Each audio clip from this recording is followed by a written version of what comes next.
What if the best way to make people obey the law was to make sure that they helped create it? Ownership. So in Federalist number 27, Alexander Hamilton argues that the Constitution doesn't force obedience. It actually earns it. Because when government draws its power from the people will see the law as their own. I'm Matt Hasquin. I'm a high school history teacher, and we are taking a journey through all 85 of the Federalist Papers. We're going in numerical order, and we've worked our way up to number 27, and we're back with Mr. Hamilton. So let's set the stage here. So critics of the Constitution, those anti-Federalists, had warned that a strong national government would have to rule by force, that citizens would resist federal authority just as they had resisted the British Crown. Now, Hamilton, in 27, is going to disagree because he insists that once the Constitution is adopted, the federal government will be woven into daily life through representation, elections, and shared interests. The more people see themselves reflected in the government, the less they'll need to be compelled by the government. So, Hamilton has his thesis. His idea here is that obedience to law depends on connection, not coercion. So he writes, "It merits particular attention that the laws of the Confederacy, as to the individual citizens, will become the laws of the state governments also." He's referring back to the Articles of Confederation. Now, he means that the Constitution aligns the states and the Union, that they'll be enforcing the same laws, removing the confusion that the Articles of Confederation made them so ineffective.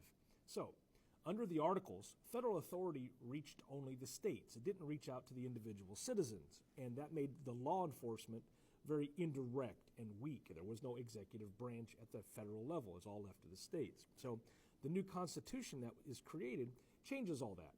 Federal laws will apply directly to people through local courts and officers. So Hamilton sees this as, this is revolutionary. The federal government won't feel distant or abstract. It will function in partnership with state governments and the people themselves. So Hamilton argues that people obey laws they help shape because representatives are chosen locally and accountable frequently. So then citizens will see the federal government as an extension of themselves. And once again, he writes, it will be received and cherished by the people as their own work and their own government. That's not tyranny, that's ownership. So Hamilton also makes a subtle psychological point. The more people that participate in lawful systems, then the more habitual respect for government it becomes, right?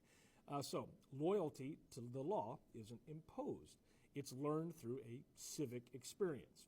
And he calls this the natural progress of opinion, where trust replaces suspicion over time. Now, Hamilton reassures readers that state governments will play a vital role. They still will. But they're not being erased. They're actually being harmonized. By sharing officials and courts and enforcement mechanisms, the states will act as bridges between the citizens and the federal system. And in this arrangement, unity strengthens autonomy. The federal and the state governments reinforce one another instead of competing. So, Hamilton's faith in republicanism shines here, and faith in the republic. He trusts that citizens, given a just system and regular elections, will support the Constitution not out of fear, but because it reflects their collective will. He believes government can be both strong and beloved, which was a radical idea in the late 1700s. So let's tighten down Hamilton's logic with our chain of reasoning. Here's where I'm summarizing it for your homework assignment. So first one, people obey laws that they help make. But secondly, the Constitution connects national and local governments directly to the citizens.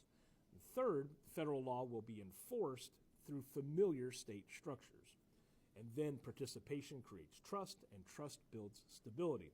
And finally, the fifth point is that obedience is grounded in representation. Obedience that is grounded in representation lasts longer than obedience grounded in fear. There's your summary, kids. Go ahead and flesh out the outline. But Hamilton's optimism is rather contagious in number 27 because he's not warning anyone. He's actually reassuring the reader. He sees the Constitution as a living contract between citizens and their government. And that's a design that replaces suspicion with cooperation. Now, to him, the Constitution doesn't demand submission, it actually inspires consent. So, number 27, this essay captures Hamilton's moral core. Governments succeed when they trust their people.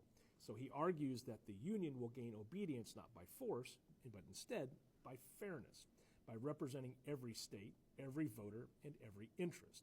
So it's not about control, it's about connection. So Hamilton's words still ring true today.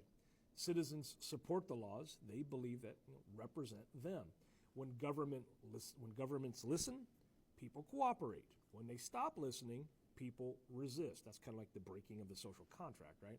So he reminds us that legitimacy isn't inherited, it's actually earned every day. So what can we take away here? Well, first, the Constitution unites national and local authority, which creates harmony instead of conflict. People obey laws they help create and understand. And three, the true foundation of order is participation, not force. So Federalist number 27 is Hamilton's declaration of faith in the American people. He believed that the Constitution would not just govern them, it would actually include them. When the people see their reflection in their laws, obedience becomes pride and liberty becomes self-sustaining. I'm Matt Hasquin, and this is one of those things you should know by being alive.